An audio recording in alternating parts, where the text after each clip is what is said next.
Hey everyone, as we get set for Spring Training 2022, I want to reflect a little bit on last year.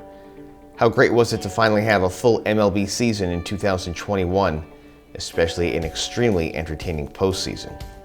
The World Series wound up being a classic, one that included close games, comeback victories, and unfortunately a lot, and I mean a lot, of micromanaging. The center point of strategic controversy in the final few games was, of course, the decision by Braves skipper Brian Snitker to pull pitcher Ian Anderson after 5 innings in Game 3. The right-hand starter was, at the time, tossing a no-hitter, having thrown 76 pitches, 39 for strikes, and walking just 3. It raised a lot of questions regarding managers recently using more analytics to make decisions within the game. The repetitive reasoning shoved down our throats for this particular move was that it wasn't smart to have a pitcher, whether he had quality stuff or not, to face the opposing lineup a third time within the same game. Well, let me share with you how wrong that argument is, especially after the 2021 season. Major League Baseball pitchers made history last year, setting a new record for most no-hitters thrown in one season, with 9. An even more impressive fact, and we'll dive deeper into it, is that 5 of those games could have been perfectos. Twice were no-hitters thrown in interleague contests, and 2 no-hitters were from a combined performance. On April 9, the San Diego Padres finally achieved no-hit fame, as Joe Musgrove threw the first in franchise history against Texas.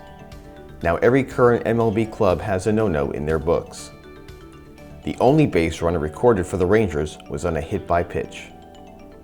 Catcher Victor Caratini was the last catcher for the last National League no-hitter thrown, as he was on the Cubs in 2020 when Alec Mills blanked the Brewers.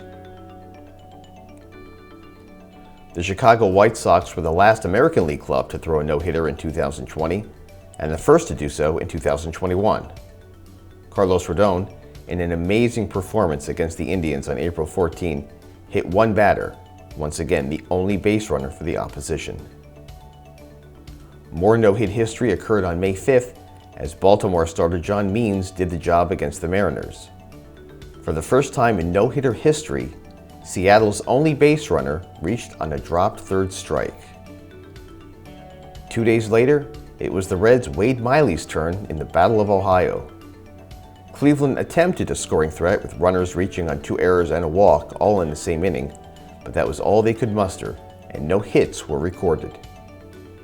On May 18, Detroit's Spencer Turnbull no-hit the Mariners in quick fashion, only allowing 2 walks the entire contest.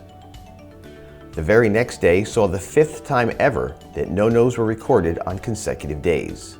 Corey Kluber of the Yankees did the trick against the Rangers, allowing just 1 walk.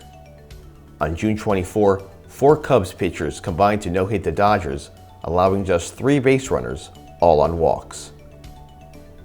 The Diamondbacks' Tyler Gilbert became the second pitcher in history to toss a no-hitter in his first MLB start, as he blanked the Padres on August 14, giving up just 3 walks. Another combined performance occurred on September 11, as the Brewers took its turn against Cleveland, this time allowing only 1 base runner on a walk. 5 of the 9 no-hitters saw pitchers throw to just 1 over the minimum. Combined, those 9 games totaled 81 innings, 83 strikeouts, 11 walks, 2 errors, 2 hit batters, and 1 dropped third strike. So, you don't allow your pitcher to throw a third time around to the same hitters. Was the regularity of no-hitters being thrown due to poor hitting teams? Cleveland was no-hit 3 times. Texas and Seattle were each no-hit twice. All 3 clubs were found at the bottom of league standings in team batting average. Was it a case of pitchers capturing lightning in a bottle?